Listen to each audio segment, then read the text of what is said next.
नमस्कार दोस्तों, मैं हूं वंदना भारती और आप देख रहे हैं कमोडिटी इनसाइट्स। ये है 4 मई का मॉर्निंग एडिशन। और यहाँ पे इस वीकेंड में कुछ डेवलपमेंट तो हुई है सीज फायर को लेके।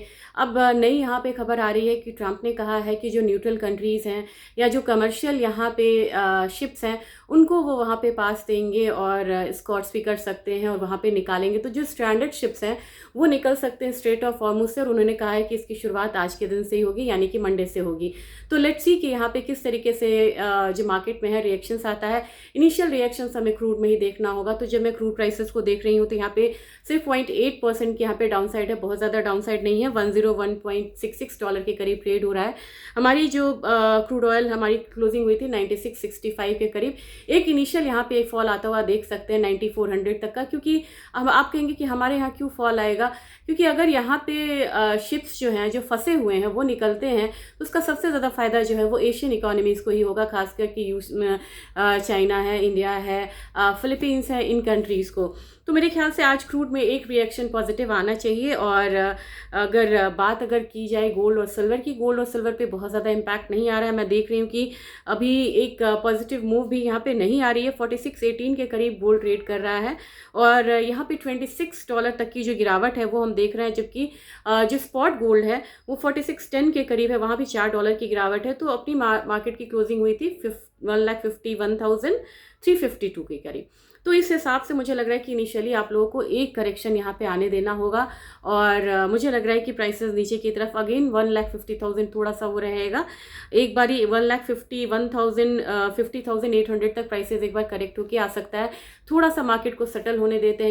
ये जो हफ्ता है काफ़ी यहाँ पे डेटा वगैरह भी है, तो देखते हैं किस तरीके की मूवमेंट आएगी, तब आप पोजीशंस लीजिएगा। सिल्वर में जो फॉल है एज़ कम्पेयर टू गोल्ड यहाँ पे थोड़ा सा वो लग रहा है रिस्ट्रिक्टेड है। $76 के करीब यहाँ पे सिल्वर ट्रेड हो रहा है, 37 सेंट्स की गिरावट है। और इसमें जो बढ़त आई थी वो बहुत ज़बरदस्त बढ़त आई थी। 2,51,000 के करीब की क्लोजिंग थी फ्राइडे की, और वीकली क्लोजिंग बहुत स्ट्रांग हुई थी। और कितना प्लस था? 6481, यानी कि 6,481 पॉइंट का प्लस था। तो मुझे लग रहा है कि एक बारी हम प्राइसेस यहाँ पे एक बार फिर से 2,48,500 की तरफ आता हुआ देख सकते हैं। लेकिन अब यहाँ से थोड़ा सा सिल्वर में एक बढ़त जो है वो बनती हुई नजर आएगी। तो करेक्शन का लेवल का वेट करेंगे। अगर वहाँ से बाइंग अपॉर्चुनिटी आएगी तो एक बारी मैं मिड डे एडिशन में आपसे फिर से शेयर करूंगी। लेकिन बाइंग अपॉर्चुनिटी आपको क्लियरली किस में है? नेशनल गैस से मुझे लग रहा है कि नेशनल गैस अभी $2.82 के करीब ट्रेड हो रहा है। $3.2 का मैंने आपको एक लेवल दिया हुआ है। तो मुझे लग रहा है कि धीरे धीरे हम $3.2 की तरफ बढ़ेंगे। इसकी खासियत यही है कि एक बारी ये नहीं बढ़ता है, बीच बीच में ये डाउन टर्न लेता है। आज के दिन ये लगभग 0.25% का एक अपसाइड दिखा रहा है। 264 अपना मार्केट ट्रेड हो रहा था। तो मुझे लग रहा है कि यहाँ पे हम धीरे धीरे, जो मैंने आपको 267 बोला था, 267 मेरे ख्याल से आज के दिन दिख सकता है। जो लोग बाय में होंगे वो पार्शियल यहाँ पे निकल सकते हैं। लेकिन अगला जो लेवल रहेगा वो 271 का होगा। तो 267 पहला, 271 दूसरा, और सपोर्ट आपको जानना बहुत ज़रूरी है। 258 का मुझे एक सपोर्ट लग रहा है। अब बात करेंगे बेस मेटल काउंटर की। तो आज के दिन में मुझे लग रहा है कि थोड़ा सा दबाव रहेगा सबसे ज़्यादा किस पे? एल्यूमिनियम पे।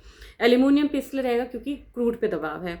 369 के करीब ये कमोडिटी ट्रेड हो रही थी। तो मेरे ख्याल से यहाँ पे 369 के बाद आपको 367, 366 वाला जोन मान के चलिएगा। फिलहाल बहुत ज़्यादा यहाँ पे आपको डाउनसाइड की उम्मीद नहीं करनी चाहिए, क्योंकि चीज़ें अभी बहुत ज़्यादा क्लियर नहीं हुई हैं। जिंक में 343 का एक लेवल था, तो 342 तक मुझे लग रहा है कि जिंक एक बारी करेक्ट हो सकता है। लेकिन ध्यान में रखिएगा कि जिंक में 335 का बहुत स्ट्रॉन्ग सपोर्ट है, उसको तोड़ती हुई ये कमोडिटी नज़र नहीं आ रही है। और हर मतलब की करेक्शन पे बाइंग रिटर्न आती है। कॉपर में 1282 का लेवल था, मतलब लगभग ₹1.5 का एक प्लस था। आज के दिन में हल्की सी गिरावट 1280, 1278 के करीब आता है। तो मुझे लग रहा है कि यहाँ पे बाइंग जो है वो इनिशिएट करनी चाहिए, थोड़ा सा वेट करके बाइंग करनी चाहिए। नेक्स्ट हम यहाँ पे 1290 का लेवल्स लेके चल सकते हैं। लेकिन एक चीज़ मैं कॉपर में शेयर करूँगी कि सारी चीज़ें कॉपर में बहुत बढ़िया नहीं हैं। और बाकी चीज़ें तो है कि भाई डेफिसिट है, या फिर आप मानते हैं कि यहाँ पे सप्लाई साइड ज़्यादा है। लेकिन एक चिंता हमेशा इसमें बनी रहती है, चाइना का रियल एस्टेट। चाइना का रियल एस्टेट का कभी मैं शेयर करूँगी किस तरीके से वहाँ का रियल एस्टेट का इंडेक्स डाउन साइड गया है। तो वो एक पार्ट जो है ना वो कॉपर के अपसाइड को कैप्ट रखिएगा। हालांकि अगर 2026 का पूरा ले तो कॉपर मुझे लग रहा है कि एक बार यहाँ पे आपको अगर मेजर डिमांड टाइम में आया तो 1450 के करीब ही आता हुआ दिख सकता है। निकल में आज एक हल्का सा प्रॉफिट बुकिंग हो सकता है। 1820 829 तक के जो लेवल्स है, ये मैं बोल रही हूँ कि थोड़ा सा इस हफ्ते का लेके वो लेवल्स आ सकते हैं। और अपसाइड में मुझे लग रहा है कि 1860 का जोन जो है वो आपका बना हुआ रहेगा। इंडोनेशिया अगर यहाँ पे फिर से सप्लाई को बैन करता है या एक्सपोर्ट को रिस्ट्रिक्ट करता है तो निकल में बहुत ज़्यादा इम्पैक्ट जो है वो देखने को मिल सकता है। और अब बात करेंगे अपने इंडियन डेटा की। आज हमारा मैन्युफैक्चरिंग PMI है, ये डेटा यहाँ पे अनचेंज रहने की उम्मीद है, लेकिन मुझे लग रहा है कि ये डेटा इंडियन इकोनॉमी के बारे में काफ़ी इंपॉर्टेंट है। 55.9 पहले था, 55.9 एक्सपेक्टेड है, तो मेरे ख्याल से हमें इस डेटा का वेट करना चाहिए और ये आपको दिखाएगा कि अगला INR का मतलब क्या रुख जो है वो हो सकता है। तो फिर से क्लियरली नेचुरल गैस में बाय है, क्रूड ऑयल में सेल है, गोल्ड और सिल्वर में आपको वेट करना चाहिए। सिल्वर में करेक्शन पे बाई की स्ट्रेटजी बन सकती है।